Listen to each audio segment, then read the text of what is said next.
Bonjour à tous, encore merci d'être venus aussi présents et aussi nombreux pour ce speed learning. Alors comme Lucie l'avait précisé, ça ne durera pas 1h30 mais 1 heure. Mais on va quand même essayer de faire en sorte de tout voir. Donc le sujet d'aujourd'hui est la norme Swift ISO 20022. C'est une migration de normes. Pourquoi c'est important d'être au courant de ce projet-là? Parce qu'en fait ça touche à toute l'architecture bancaire IT, d'accord? Qu'on soit sur des missions de cash management, de trade finance, de gestion de trésorerie ou peu importe de comptabilité IT, vraiment ça touche à tous les systèmes et à tous les niveaux. Euh, donc la présentation se fera comme suit. Avant de parler de la migration, il faut quand même savoir de quel format on est en train de migrer vers cette nouvelle norme. Donc, on va parler rapidement du format historique Swift, des messages de paiement, de reporting, d'investigation, etc., qu'on appelle les messages MT. D'accord?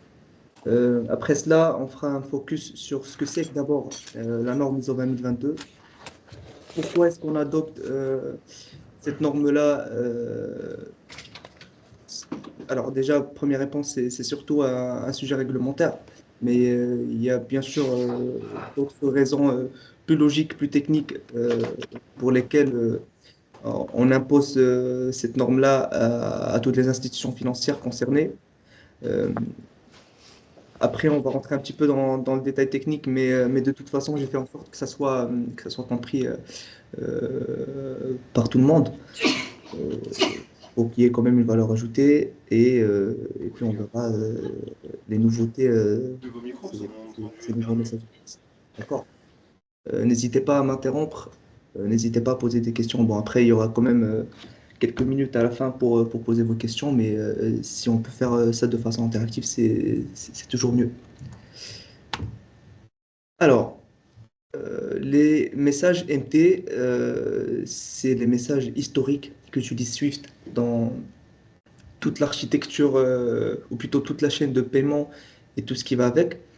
Euh, c'est une norme qui a été mise en Go Live en 1977. Ça commence à dater, mais on ne change pas, enfin, on ne fait pas, on ne fait pas la migration uniquement pour, pour des raisons d'upgrading, mais vraiment parce que ça devient important de faire une migration avec une nouvelle technologie qui soit compatible avec les requirements IT de façon générale. Les messages MT, on peut les regrouper suivant quatre grandes catégories. Les messages de paiement, là je vous ai listé quelques messages qu'on utilise le plus souvent. Donc on a les messages MT103 et les messages MT202. Typiquement, ce que c'est des messages de paiement. Pour les MT103, ça va d'une seule personne, c'est-à-dire d'un particulier vers une institution financière. Et pour les messages MT202, c'est plutôt des messages entre deux institutions financières. D'accord? Donc, quand on parle de messages MT103, c'est plus du retail. Quand on essaie de faire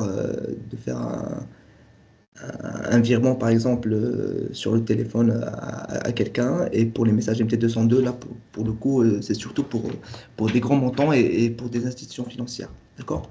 On a les messages de reporting. Donc, c'est des messages qui vont servir à envoyer des confirmations de débit ou de crédit. On a la catégorie du Forex pour les paires de devises. Et puis, on a le cash management. Que j'ai représenté ici par un MT102 uniquement, mais c'est vrai qu'on peut avoir les MT103 et les 202 dans le cache management, mais typiquement le MT102, c'est un ensemble de messages MT103, d'accord? On envoie ça en mode bulk. Ça, c'est à titre informatif. Euh, alors, ne flippez pas tout de suite, je vous ai juste présenté un format d'un des messages MT pour voir un peu à quel point c'est rigide, à quel point c'est compliqué et pourquoi il a fallu migrer vers quelque chose de plus simple, de plus lisible et, euh, et de plus clair. Donc, les messages MT se présentent sous forme de blocs, d'accord? Généralement, on a quatre blocs. Le troisième bloc, il est souvent facultatif. Mais voilà, ça se présente comme ça. Le premier bloc pour donner des informations sur le message en soi et son origine, c'est-à-dire l'agent qui a initié le message. Le bloc 2 est destiné au récepteur, au receiver, comme on dit. Et puis, on a le bloc 4 qui contient vraiment les données importantes de la transaction, à savoir le montant, la devise, la date, les agents qui peuvent participer en tant que banque correspondante, etc. D'accord? Et puis, on a le bloc 5, ça, c'est vraiment euh, pour des fins techniques d'intégrité, c'est pour s'assurer qu'on reçoit le message euh, complet. Voilà. Euh, Alors, qu'est-ce que c'est que la norme ISO 20022? Alors, là, il y a une petite coquille, c'est pas un programme. Le programme qui s'occupe de cette migration s'appelle CPPR+, on y viendra tout à l'heure, mais voilà, là, c'est pour vous préciser un peu le contexte, le contexte événementiel des choses. Pardon. Donc voilà, en 2018, on a ce qu'on appelle des Global Financial Community. Ils ont finalement accepté d'adopter la nouvelle norme ISO 20022 à la place des messages MT. D'accord? Euh, et en fait, ils ont mis un deadline pour toutes les institutions financières pour qu'ils soient aptes à exercer toutes leurs activités en norme ISO 20022 d'ici novembre 2025. D'accord? Alors, ça a commencé en novembre 2022. C'est en cours. Toutes les banques à titre exceptionnel sont concernées par cette migration. Il y a vraiment de très gros budgets qui sont alloués pour chaque département, pour chaque entité, pour chaque équipe dans toutes les banques. On peut parler spécialement de la France, donc BNP, Société Générale, etc. Et, euh, et puis voilà, donc ça c'est une exigence. Toutes les institutions financières doivent être aptes à faire de l'ISO 20022, qu'on appelle aussi les messages MX, pour faire un peu l'équivalence entre MT et MX. D'accord? Alors, pourquoi est-ce qu'on adopte la norme ISO 20022? Vous allez voir tout à l'heure quand je vous présenterai le format. Alors déjà, de 1, ça assure une granularité d'informations plus simple. C'est plus riche en termes de données et c'est mieux structuré, puisqu'on adopte ce qu'on appelle le format XML. Peut-être que vous connaissez, mais le format utilisé pour les sites web est le HTML et il est basé à 100% sur le format XML. Voilà, ça c'est à titre informatif. Euh, Ça réduit les interventions manuelles, puisque vous avez pu le deviner quand je vous ai montré le format des messages MT. euh, c'est compliqué quand il y a des informations qui manquent. C'est difficile d'automatiser les process. Ça nécessite très souvent des interventions manuelles, quand on parle de support par exemple. Et puis aussi, c'est l'occasion d'utiliser une technologie moderne, comme j'ai dit tout à l'heure, qui est le XML. Ok. Donc ça, c'est quelques raisons euh, dans les grandes lignes, bien sûr, de pourquoi est-ce que la norme ISO 20022 est efficace pour les échanges bancaires internationaux. Ok. Commençons donc de voir de plus près ce que c'est que la norme ISO 20022, qu'on appelle aussi MX. Ça va être plus simple d'appeler ça MX dans ce qui suit. Alors, tout d'abord, pour la nomenclature, vous savez, pour les messages MT, ou pour ceux qui ne savent pas, la nomenclature, elle est simple, mais à la fois très ambiguë. C'est sous forme MT, et puis on met un nombre équivalent au type de message. Donc là, si on peut voir en bas, on a MT103, 202, 202 COV. Bon, il y en a plusieurs, les 900, les 910, etc. Et c'est un peu ambigu. Ok. Par contre, quand on voit l'ISO 20022 ou les messages MX, là, pour le coup, il y a une nomenclature qui est plus structurée. Donc, on renseigne d'abord le business area, le message identifier, puis le variant du message et donc ensuite, à la fin, on a la version. D'accord? Tout ça, c'est renseigné dans la nomenclature. Si on prend l'exemple du pack suite, qui est l'équivalent du MT-103, donc rappelez-vous, je vous ai dit que c'était un message de paiement entre un particulier et une institution financière. Donc ça se renseigne par PAX, déjà pour dire Payment Clearing and Settlement. Pour d'autres messages de reporting ou d'initiation, on aura count ou pain à la place. D'accord? 008 pour dire que c'est le PAX 8. 001, c'est le variant. Et puis on a la version 8 et on a d'autres versions qui se font upgrader. D'accord? Donc ça, c'est pour la nomenclature. Il y a un changement qui se fait aussi au niveau des noms des champs. Bon, ça, c'est un détail, hein, mais le concept est le même. On fait toujours des messages de paiement, de reporting, et j'en passe. Mais souvent, avec de nouvelles normes, on a de nouveaux noms, pardon. Euh, je pense que en 1h30, on aurait pu faire le focus sur tous ces noms de champs, mais c'est pas aussi important, donc je préfère passer. Euh, Ça, c'est un petit reminder pour ceux qui connaissent et nouvelle découverte peut-être pour ceux qui connaissent pas. Mais donc là, je vous présente vraiment la chaîne de paiement euh, en high level pour voir à quoi ça peut ressembler un message de paiement. D'accord? Normalement, ça peut paraître simple. On envoie à partir d'une banque A vers une banque B, mais c'est pas toujours le cas. C'est même très rarement le cas. D'accord? Donc, là, je vous ai listé les agents principaux euh, qui peuvent participer à une transition de message de paiement. D'accord? On a ce qu'on appelle le debtor. Donc, le debtor, c'est l'institution qui initie le paiement. Le debtor agent, ça va être en quelque sorte le représentant pardon, direct du debtor. Euh, Pareil pour la partie créditor, donc le bénéficiaire. On a la partie créditor et on a aussi le champ creditor agent pour dire représentant du créditor. D'accord? Et puis en milieu, on a ce qu'on appelle des agents intermédiaires. C'est des institutions financières hein, aussi, des banques par exemple. Et quand est-ce qu'on est obligé de passer par ces banques intermédiaires? C'est surtout, ou plutôt c'est l'exemple qui nous vient le plus souvent à l'esprit, c'est quand on essaie de faire un paiement international. D'accord? Donc moi, BNP, je veux initier un paiement euh, vers JP Morgan, par exemple aux États-Unis.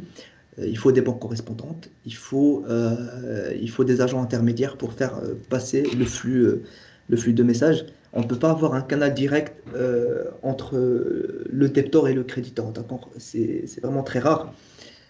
C'est presque impossible dans un contexte international, d'accord? Et puis on a ce qu'on appelle les instructing et instructed agents.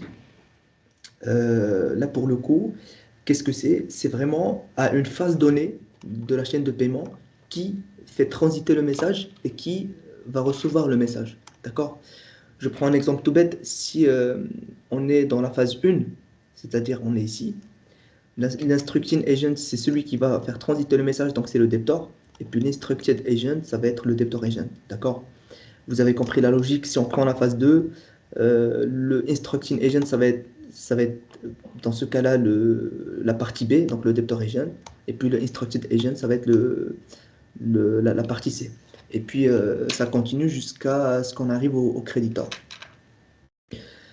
Alors ça engendre plusieurs problématiques qui sont sujets de discussion des banques. On pense notamment à ce qu'on appelle le switching, agent switching plutôt. C'est en fait c'est plutôt le changement des positions des agents dans la chaîne de paiement, d'accord? C'est tout un écosystème qui fait transiter le message de paiement et pour chaque phase de la transition du message de paiement, euh, l'agent X peut être positionné différemment, d'accord? Euh, Sans trop s'attarder sur les détails, je vais quand même vous montrer enfin à quoi ça ressemble la norme ISO 20022. Donc là, j'ai fait un petit comparatif entre les deux normes. Euh, donc là, je vous ai montré ça tout à l'heure. Les messages MT, c'est sous forme de blocs, comme vous pouvez le voir. ne vous attardez pas, pardon, sur les détails des champs. C'est pas ce qui nous intéresse vraiment actuellement, mais c'est plutôt la forme. Là, on peut voir clairement que c'est un message qui est rigide, d'accord? C'est compliqué de faire des automatisations, par exemple, au niveau de ce message. Par contre, quand on voit le message MX, ça se présente sous forme de balisage, d'accord? C'est tout le concept, en fait, de l'XML. C'est que, en fait, on a des balises, et à l'intérieur de ces balises, on peut créer des sous-balises. Et à l'intérieur de ces sous-balises, on peut créer encore des sous-balises.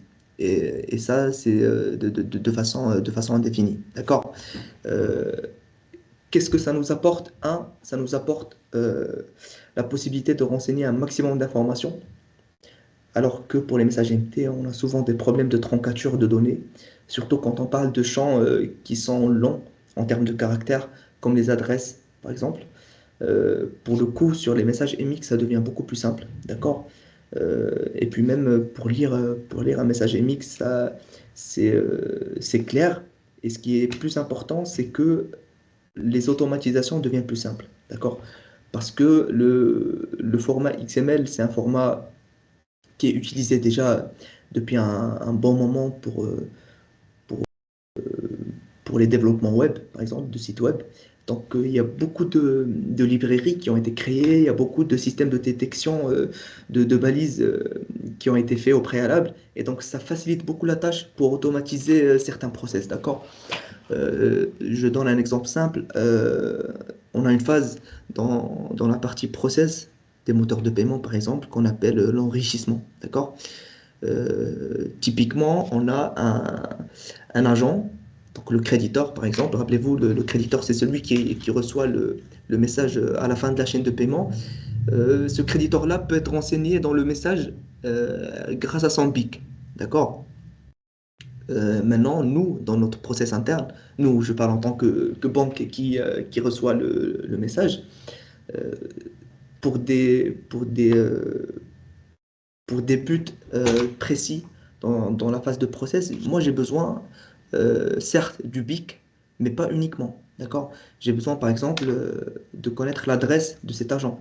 L'adresse, le town name, le pays, etc. Et donc, cette phase-là d'enrichissement, ça devient beaucoup plus simple de le faire quand on a un message MX. Euh, un simple programme informatique va pouvoir aller fetcher dans nos bases de données pour voir dans une table ce que donne tel BIC pour aller récupérer les informations nécessaires. D'accord? Concrètement, ça donne ça, un message MX. Euh, alors, je ne sais pas combien de temps il nous reste. Non, ça va, on est bon.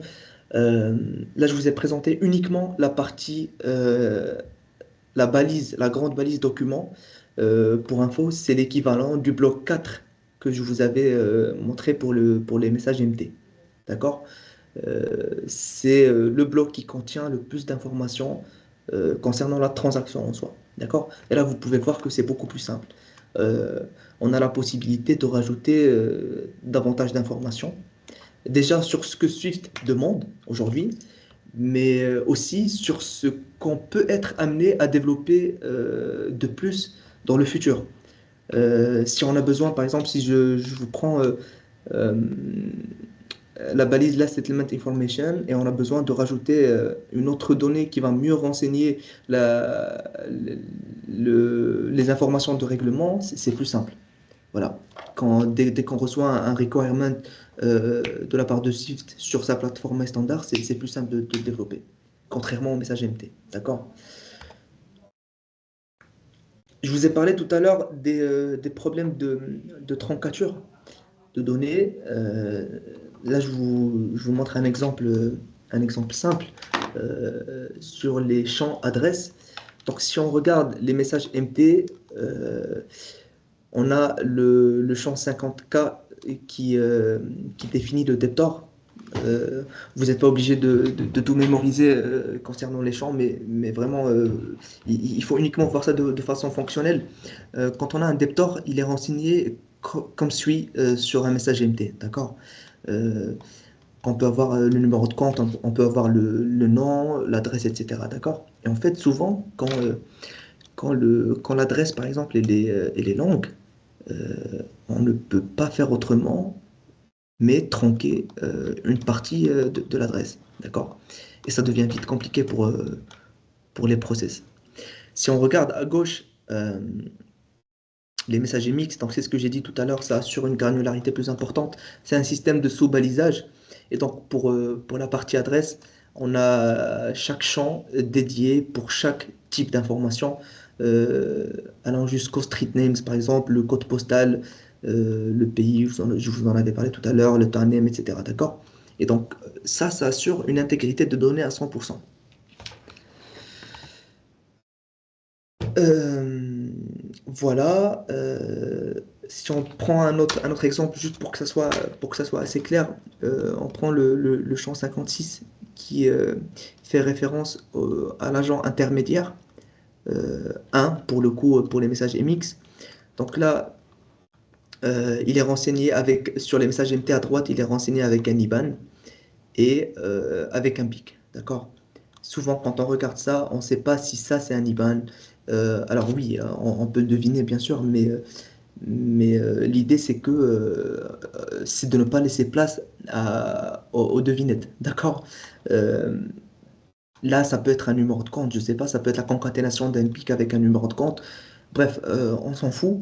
Mais l'idée c'est que si on essaie de faire l'équivalence sur un message MX, on voit là que c'est très clair. On a la grande balise qui renseigne les informations de l'agent intermédiaire. D'accord? À l'intérieur, on a une balise qui s'appelle Financial Institution ID, où on peut renseigner le BIC. euh, pardon. On peut renseigner le BIC là, qu'on nomme BIC fee. On renseigne le BIC dans la case dédiée. Euh, on a une grande balise juste en dessous qui s'appelle Intermediary Agent 1 Account pour dire le compte de l'agent intermédiaire 1. Et là, pour le coup, on peut renseigner l'IBAN. Et donc là, déjà, quand on voit le message, c'est beaucoup plus simple, c'est beaucoup trop clair. D'accord? Ça, c'est un autre exemple. Bon, vous avez compris l'idée. Là, c'est juste un exemple d'adresse, encore une fois, d'adresse structurée, je précise, parce qu'en fait, il y a une grosse problématique là que les banques sont en train d'étudier, c'est les adresses non structurées. Je vous explique, on a les adresses structurées qui se présentent comme ça.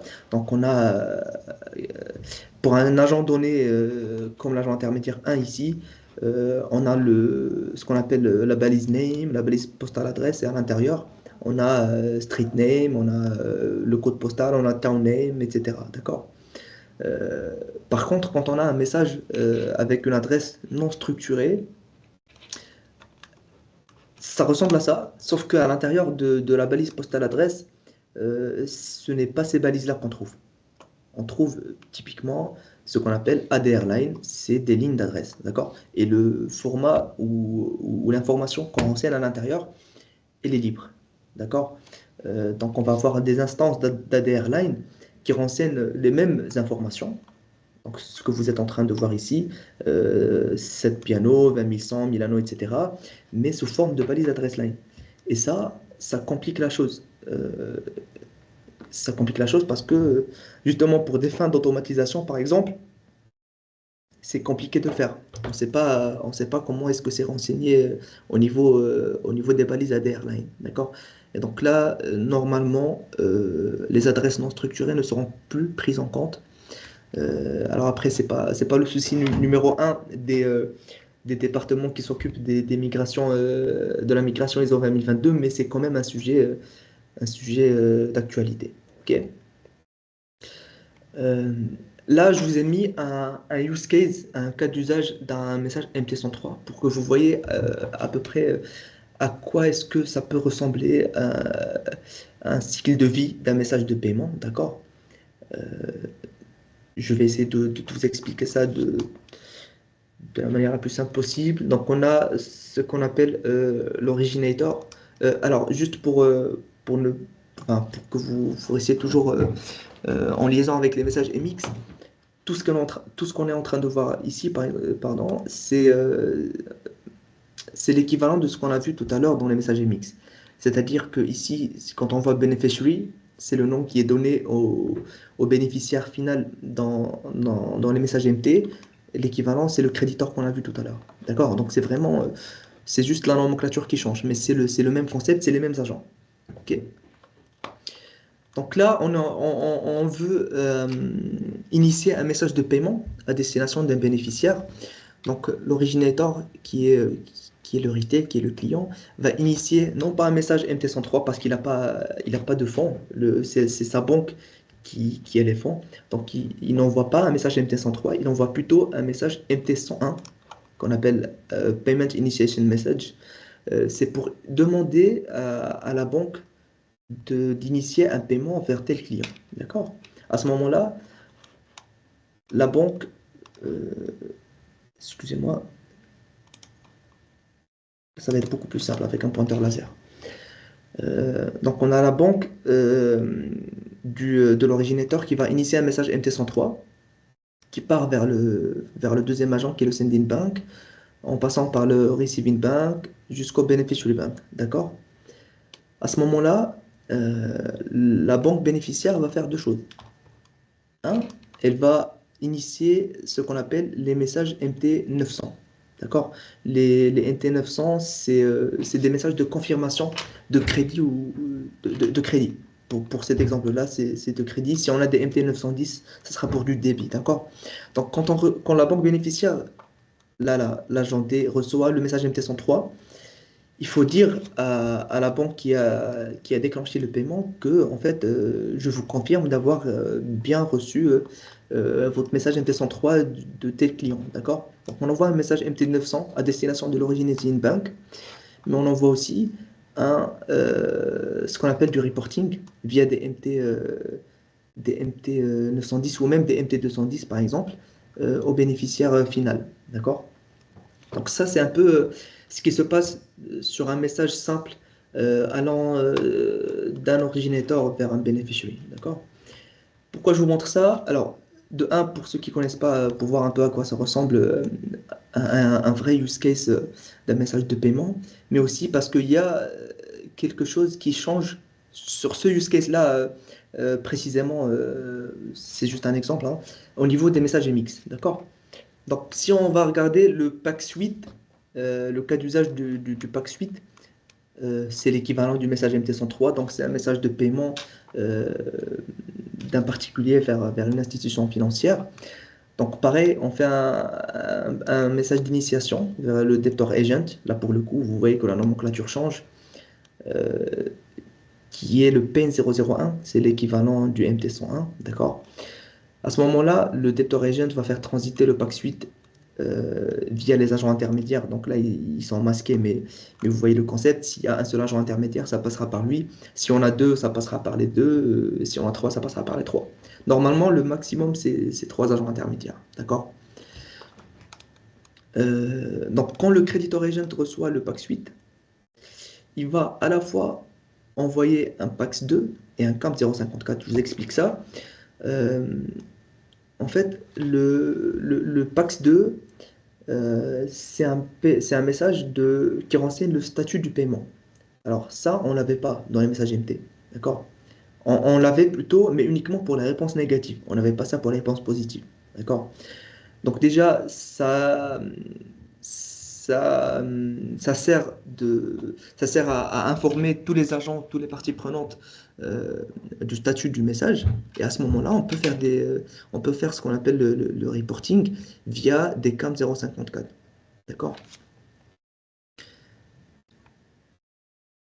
Euh, autre, autre, autre chose, là, on parle du PAX 9. Le PAX 9, c'est l'équivalent du message MT202. Donc, c'est un message de paiement toujours, mais entre deux institutions financières. Euh, et là, on distingue deux types de messages PAX 9. D'accord? On a ce qu'on appelle le PAX 9 Core, c'est le PAX 9 normal.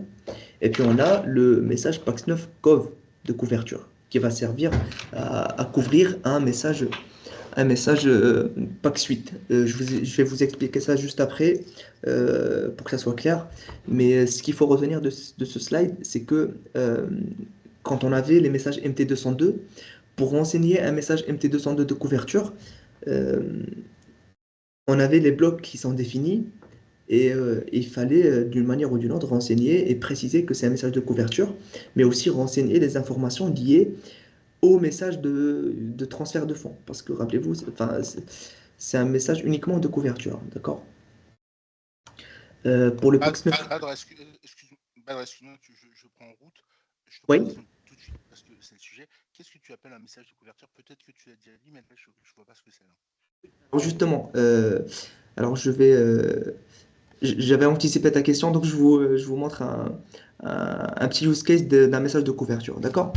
Euh, concrètement, concrètement, quand on veut initier un message pack suite, d'accord? C'est ce qu'on a vu ici.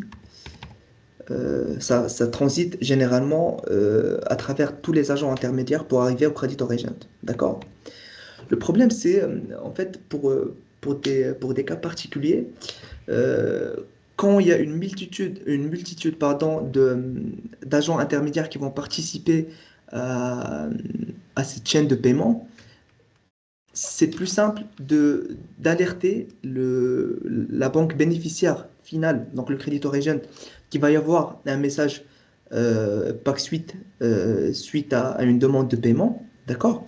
Et parallèlement à cela, en fait, le PAC suite là qu'on voit, c'est un message, euh, c'est certes un message de paiement, mais qui ne couvre pas les fonds, d'accord? C'est pas un transfert de fonds.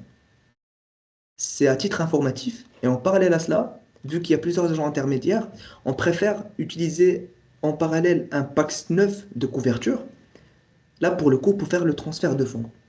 D'accord? Est-ce que c'est assez clair comme ça tout ça ou tu veux plus d'explications? Allô? Bon, je crois qu'on a perdu tout ça, mais Au niveau des MT, c'était quoi l'équivalent? alors, au niveau du MT, pour le PAX 8, c'est le MT-103, d'accord? Ça, c'est classique. Ah, ça, tu l'as dit, mais le couverture, Pour, le pack pour- 109, c'est quoi l'équivalent? c'est le MT-202. Alors, pour le PAX 9 C'est normal, le MT202 qui faisait ça? pardon? C'est le MT202 l'équivalent du pack CO9? Oui, c'est ça. En fait, pour le PAX 9 D'accord, ok. Core, le PAX 9 normal, son équivalent, c'est le MT200 de Core. Et pour le PAX 9 COV de couverture, qu'on est en train de voir là, son équivalent, c'est le Mhm. MT202 de couverture, qu'on appelle MT202 COV. D'accord, super. Voilà. D'accord. On est bon? Super, merci. OK. Autre chose, là, on a un cas d'usage un peu particulier, c'est ce qu'on appelle le retour de fonds. Euh, pour une raison ou une autre, on initie un message de paiement, donc je vais plutôt parler ancien format et après je vous fais l'analogie, d'accord? Donc si on veut initier un message de paiement sur le format MT, donc on envoie MT-103 et puis par la suite, pour une raison ou une autre, le message il est rejeté par le bénéficiaire final, d'accord? À ce moment-là, qu'est-ce qu'il faut faire? Puisque c'est un message MT-103, donc c'est un message de paiement, il y a un transfert de fonds qui a été euh, enfin, qui est parti à travers tous les agents, d'accord? Donc, il faut régler ce problème-là de transfert de fonds. Et donc, qu'est-ce qu'on fait? On renvoie un message MT-103 dans le sens contraire, d'accord? Pour dire que c'est un message MT200, un message MT-103, pardon, qui va servir à faire un remboursement. Voilà. Et donc, fonctionnellement parlant, c'est le même format de message. On peut se perdre, surtout quand on n'a pas les bons filtres sur les moteurs de paiement, par exemple. Et donc là, l'idée de la nouvelle norme ISO 20022, c'est de créer un nouveau message spécialement pour les retours de fonds, qu'on appelle le PAX 4. D'accord? Donc, contrairement au message MT, on n'aura pas un PAX 8 de retour de fonds, mais on aura vraiment un autre type de message qu'on appelle le PAX 4. Voilà. Donc, sur un use case pareil, euh, quand la banque D va vouloir rejeter le paiement, elle envoie un PAX 2, c'est un message de rejet négatif. Donc c'est un message de statut pardon, négatif qui va dire à la banque C, en fait, je n'accepte pas ton message de paiement. Donc il faut faire le chemin inverse. Et à ce moment-là, la banque C qui elle, a vraiment reçu les fonds va devoir les retourner. Et pour faire ça, on utilise le message PAX4. Voilà. Donc ça aussi, c'est une autre nouveauté de la norme ISO 20022. Et donc concrètement, si on regarde dans les grandes lignes les balises clés du message PAX4 de retour de fonds, on va avoir en fait enfin, le même format que pour les messages de paiement, donc le group header et transaction information, mais on va aussi avoir deux autres balises qui font référence au message de paiement qui a été initié précédemment. D'accord? Là, on est en train de renseigner les informations du message qu'on est en train de faire, enfin, qu'on est en train de vouloir rembourser. Voilà. Ok. Alors, pourquoi je vous ai dit tout à l'heure que la norme ISO 20022, c'est une norme, c'est pas un programme? Parce qu'en fait, le programme euh, qui est créé par Swift d'ailleurs, et qui contient une grande entité d'experts paiement, c'est vraiment le programme CBPR+, qui va cadrer cette migration ISO 20022. D'accord? Concrètement, on a une plateforme qu'on appelle MyStandard sur Swift, où il va y avoir les guidelines, donc les usage guidelines, pour chaque type de message, pour chaque version, pour chaque balise principale et pour chaque sous-balise. D'accord? On a vraiment toutes les informations grâce à ce programme CPPR+. De un, parce que c'est un sujet réglementaire, donc ça doit être cadré par Swift. Et puis de deux, parce que... qu'est-ce que je voulais dire? Euh, je voulais dire un truc, mais ça m'a échappé. Euh, oui, de deux, pour que, voilà, pardon, pour que tous les messages et tout le contenu, tous les contenus des messages soient homogènes. D'accord? Le but, c'est d'unifier, encore une fois, euh, ce qu'on essaie de te faire transiter grâce à ces messages de paiement, de reporting, etc. Ok. Euh, Là, on a quelques éléments clés de ce que, euh, de ce que fait CBPR+. On a ce qu'on appelle le GPI Tracker. Donc ça, c'est un système qui est mis en place par Swift pour avoir une meilleure traçabilité des messages. Et donc, pour le coup, CBPR+ va venir rajouter une nouvelle information dans les messages qu'on appelle l'UETR. Ça, c'est un identifiant unique pour chaque instance de message, de paiement ou peu importe. Et ça va servir vraiment à avoir une traçabilité plus claire et plus simple des messages de paiement. Euh, Vous savez, on peut être confronté à des incidents de perte de messages dans la chaîne de paiement, etc. Et donc ça résout une grande majorité des problèmes. D'accord? Autre chose qui est importante, c'est qu'on a ce qu'on appelle les plateformes de validation. Donc, pour le coup, les banques, pour s'assurer qu'ils ont le bon format de message, qu'ils ont la bonne nomenclature, qu'ils ont les bons types de données, on va pouvoir venir valider nos messages dans la plateforme MyStandard. Comme ça, on est sûr déjà d'un point de vue transition entre les agents qu'on est bon. Ok. Reste après à étudier comment est-ce qu'on reçoit et on processe dans nos applications internes. Ok. Et puis, c'est un programme qui va essayer de suivre de près la norme ISO 20022. Euh, Là, on dit que c'est maintained on a yearly basis. Bon, après, on peut avoir des releases. Ce qu'on appelle des releases, c'est euh, c'est des informations de mise à jour de certains messages ou de certains champs. On peut les avoir de façon trimestrielle aussi. D'accord? Et puis aussi, c'est un programme qui va venir euh, en tant qu'équivalent à ce qu'on appelle HVPS, que vous voyez juste en bas. HVPS, c'est en fait un programme qui a la même, enfin, qui a le même objectif que CPPR+, sauf que cette fois-ci, ce n'est pas pour les paiements internationaux, donc qui transitent via les réseaux SWIFT, mais c'est plutôt dédiés à ce qu'on appelle les Payment Marketing Infrastructure. En gros, c'est des systèmes de règlement marché, ok, qui sont présents. Normalement, chaque HVP est dédié à un pays. Donc, on peut avoir SHATS, par exemple, pour Hong Kong, on peut avoir SIC pour Singapour, MEPS, etc. D'accord? Et en fait, ils ont déjà créé des guidelines pour ce type de message de paiement. Et l'idée, c'est de faire un peu pareil sur CPPR+, pour avoir vraiment une visibilité claire et plutôt des types de messages homogènes. Ok. Euh, Là, je vous présente une roadmap de la migration ISO 2022 dans le cadre du programme CBPR+. Donc, CBPR+ a été mise en Go Live en mars 2023. Mise en Go Live veut dire qu'on a commencé à livrer sur la plateforme les premiers messages. D'accord? Donc là, on parle des messages Pain, Pax et Camped. C'est principalement les messages que j'ai mentionné tout à l'heure, donc les packs pour les messages de paiement, les pains, les messages d'initiation, et puis les camps, les messages de cash management à des fins de reporting. Ok. On a eu après une release en novembre 2023 qui a visé les messages de chèque, de débit direct et d'annulation. Après cela, on a eu une grosse release en novembre 2024. On va voir, pardon, une grosse release en novembre 2024 qui approche là et ça sera plutôt dédié aux messages de notification et de demande. Et en 2025, on aura la fin de la coexistence entre les messages MT et MX. Alors pourquoi je dis coexistence? Parce que euh, le projet en soi, c'est pas un projet Big Bang.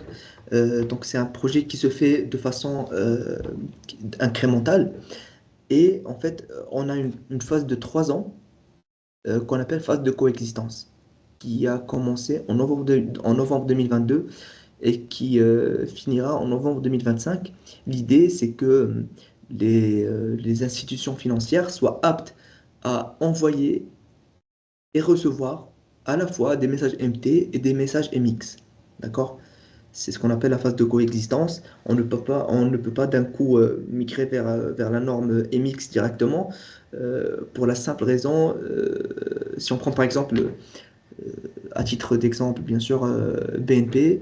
Si BNP fait la migration et part en Go Live sur la norme MX, à la fois pour l'émission et la réception, et qu'elle décommissionne tous les process liés au message MT, imaginons on a un message qui nous est destiné de la part de JP Morgan, par exemple, et que eux, ils n'ont pas encore fait, ils n'ont pas encore fini toute la migration. Et donc, s'ils nous envoient des messages MT, ça va créer un problème.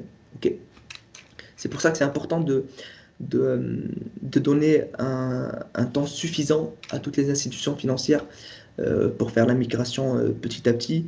Euh, alors après 3 ans, on ne sait pas si c'est suffisant ou pas, peut-être qu'il y aura un délai après, mais en tout cas, ça impacte grandement l'écosystème bancaire IT. Ok. Euh, voilà, donc là, c'est ce que j'étais en train de vous expliquer. Donc là, on a un use case où le debtor agent peut envoyer un message MT103 à, à l'agent B et que l'agent B doit après le transformer en message MX pour continuer la chaîne de paiement sous format MX. D'accord? Alors pour ça, on a normalement deux solutions possibles pour à la fois être capable de recevoir un message MT et de faire la conversion au message MX pour l'envoyer par la suite. Alors, c'est soit le département va développer cette solution, d'accord? Donc, ils vont consacrer un certain budget non négligeable, bien sûr, pour le faire. Euh, et donc, on aura une solution interne pour le coup. Ok. La deuxième solution, c'est ce que propose Swift pour ce cas-là, durant cette phase de coexistence. En fait, Swift a la possibilité de nous envoyer. En fait, s'ils reçoivent un message MT, ils ont la possibilité de faire la translation à leur niveau et de nous envoyer les deux messages. Donc le message MT et le message MX correspondant. Et à partir de ce moment-là, on peut faire les process internes avec ce qu'on veut. Ça dépend de nous de l'avancement de notre développement interne pour les messages MX. D'accord? Il y a des départements, si je prends l'exemple de BNP, moi je connais des départements, en restant confidentiel bien sûr, qui ont opté pour la solution 1, et il y en a d'autres qui ont opté pour la solution 2. D'accord? Il y a beaucoup de facteurs qui rentrent en jeu. On a bien sûr le budget à prendre en compte, on a aussi les ressources humaines à prendre en compte, et puis aussi les projets qui sont en run en parallèle. D'accord? Et puis voilà, si vous avez des questions, n'hésitez pas. On a fini dans les temps. Bon, je ne me suis pas attardé sur certains détails parce qu'on n'a pas assez de temps, mais finalement, c'est pile poil 13h20, 10 minutes de questions-réponses si vous en avez, bien sûr. Oui, Badr. Bonjour Badr, c'est Étienne. Oui, bonjour Étienne. Merci pour cette présentation déjà. J'ai une petite question. Tout à l'heure, tu as montré un schéma avec plusieurs intermédiaires bancaires Mhm. dans le cadre d'un paiement. Est-ce que tu as un exemple concret pourquoi est-ce qu'on aurait besoin de 2 ou 3 intermédiaires bancaires? Oui, bien sûr. Je peux te donner un exemple simple. Euh, Prenons par exemple la banque, la néobanque, mais qui est devenue banque. Si on prend Nickel par exemple, je ne sais pas si vous connaissez, mais vous savez, Nickel, c'est une banque qui permet d'avoir un compte bancaire, mais aussi une carte bancaire sans vraiment passer par toutes les étapes euh, réglementaires d'une banque principale. D'accord? Nickel, si on veut initier un message de paiement, si un client de Nickel veut initier un message de paiement, d'accord? Chez JP Morgan, encore une fois, aux États-Unis, Nickel n'est pas en contact direct avec Swift. Quand je dis ça, techniquement parlant, on n'a pas accès par exemple au réseau SwiftNet, d'accord? Et donc pour faire ça, Nickel a besoin de ce qu'on appelle un représentant direct, d'accord? Ou en d'autres termes, banque correspondante, qui est pour ce cas-là réellement BNP, d'accord? Donc BNP, c'est le représentant direct de Nickel pour tous les paiements internationaux cross-border qu'on appelle, d'accord? Et donc pour faire ça, donc Nickel a besoin d'une banque correspondante euh, qui est BNP. BNP va transiter donc pour envoyer euh, le message de paiement à JP Morgan. Ça, c'est un message cross-border. Donc, il faut faire appel à une chambre de compensation, par exemple, en Europe, par exemple, ou même au niveau international. Et par la suite, cette chambre de compensation va du coup envoyer le message de paiement à JP Morgan pour qu'elle fasse transiter ça vers le bénéficiaire final. D'accord? Donc ça, c'est un exemple concret de pourquoi est-ce qu'on a besoin de plusieurs agents intermédiaires pour faire transiter le message de paiement. Est-ce que j'ai répondu à ta question, Étienne? Oui, c'est très clair, merci beaucoup. Super. Moi, j'ai une petite question, Badr, c'est Lucille. Oui. Je voulais savoir si du coup, on pouvait intégrer cette norme pour tous les paiements, par exemple en blockchain, etc. Est-ce que c'est possible du coup d'avoir, Oui. enfin, du coup, est-ce que ça rentre, enfin, est-ce que c'est intégré du coup à ce genre de paiement, par exemple? Alors, c'est une bonne question. Alors, comme j'ai dit précédemment, c'est vraiment une norme qui va venir bousculer toute, toute l'architecture bancaire IT, d'accord? Donc, typiquement, si on pense à la solution de blockchain, euh, bien sûr, on a des messages de paiement qui transitent. Et aujourd'hui, ça, c'est des messages de paiement MT, d'accord? Et en fait, réglementairement parlant, on n'aura plus le droit de faire ça à partir de novembre 2025. D'accord? Donc, du moment qu'il y a, Ok, pour faire simple, du moment qu'il y a des messages MT de paiement ou de reporting ou peu importe qui transitent dans un système transactionnel ou dans un système de paiement, ça doit changer vers la norme MX. Voilà, ok, très bien, bah, merci beaucoup. avec plaisir. Ok, Badr. Autre question. Je comprends le scope, donc c'est plutôt tous les messages Swift. Du coup, quid des formats, enfin des messages SEPA? Est-ce qu'il y a aujourd'hui un programme là-dessus ou un programme qui sera prévu sur SEPA? Alors, oui, C'est une bonne question. C'est pas. Alors, vous savez que c'est pas.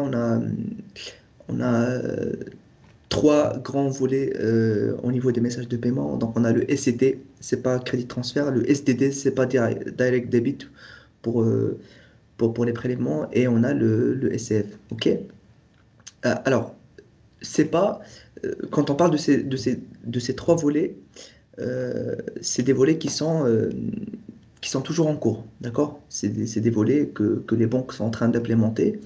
Et donc, pour répondre à ta question, oui, bien sûr.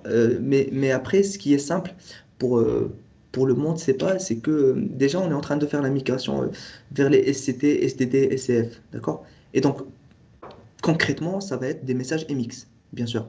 Ça va être le même format, ok? Euh, Exactement le même format de message. Après, le contenu va pouvoir changer. Ok. Et pour cela, c'est pas aussi à des standards et des guidelines pour guider les banques sur ça. Ok. En fait, c'est pas à l'équivalent du programme CPPR+, si on peut dire ça comme ça.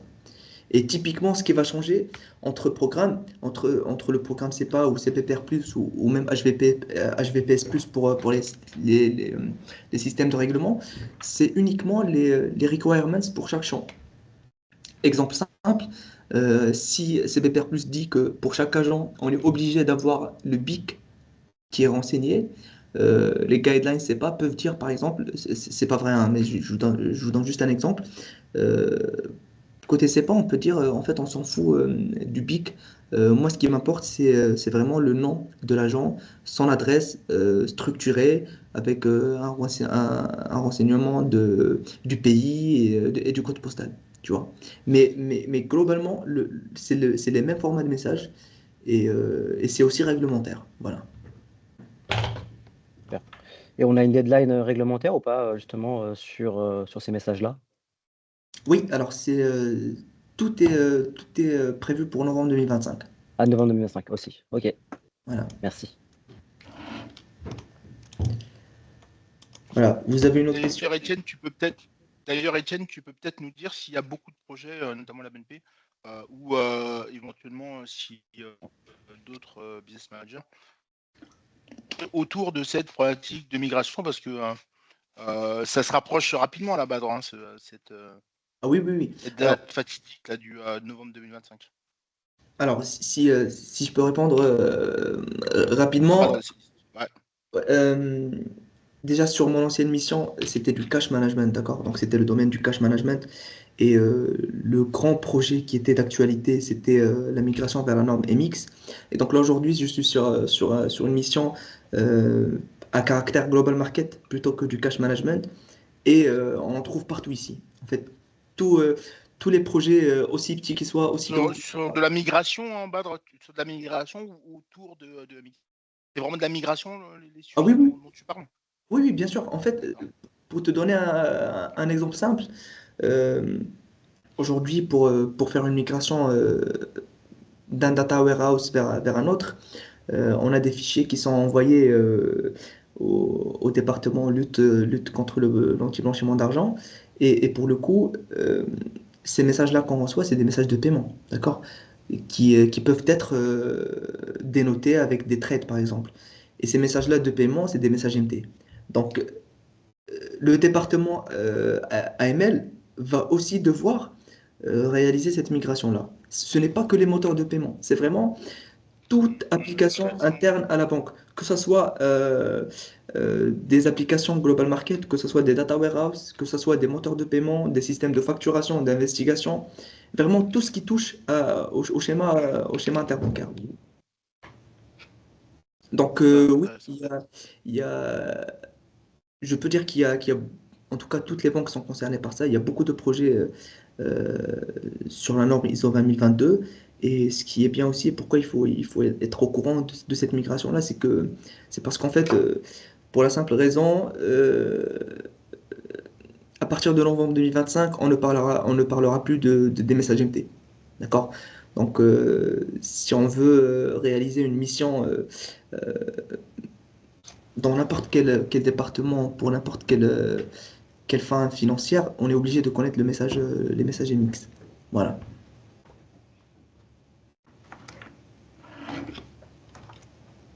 Je sais pas, Badr, je suis arrivé un petit peu en retard, désolé. J'ai une question, peut-être que tu y as répondu au début du meeting. Pour quelqu'un qui a une expertise, en tout cas une connaissance assez approfondie des MT, se mettre à jour, se mettre au niveau sur du MX, est-ce que c'est lourd? Est-ce que ça prend du temps? Est-ce que ça demande une formation bien spécifique? Alors, déjà, si quelqu'un est expert sur les messages MT, Ouais, ça va lui faciliter beaucoup plus la tâche que quelqu'un qui va s'initier en message de paiement. Ça, c'est sûr. Parce qu'en fait, le concept est le même. Euh, les informations sont les mêmes, c'est le format qui change. Alors, bien sûr, avec quelques nouveautés, comme je vous ai montré tout à l'heure. Mais voilà, déjà ça, c'est un point d'avance. Après, bien sûr qu'il va falloir une formation selon le degré d'expertise de la personne pour réaliser la migration MPMX ou même pour travailler directement sur les messages MX à partir de novembre 2025. Mais je ne dirais pas que c'est si compliqué que ça. Du moment qu'on arrive à maîtriser les éléments clés qui sont nouveaux, surtout nouveaux dans les messages MX et qu'on comprenne fonctionnellement parlant à quoi ça va servir dans les process internes ou même dans les process interbancaires, normalement, il y a pas, c'est pas aussi compliqué. Ce qui est compliqué, c'est vraiment le côté fonctionnel du paiement, que ce soit en MT ou en NMX, d'accord? Il y a beaucoup de choses à savoir, mais encore une fois, c'est un domaine intéressant si on est initié au message MT, c'est plus simple. Sinon, si on a quand même des bases, par exemple, en tant qu'informaticien, pardon, dans un domaine d'informatique ou même ingénieur ou développeur, on s'en fout. Si on connaît par exemple le format XML des sites web, ça devient plus simple, surtout pour les développeurs, de faire des choses liées à la norme ISO 20022 parce que c'est le même format, c'est les mêmes fonctions, c'est les mêmes noms de balises, etc. Voilà.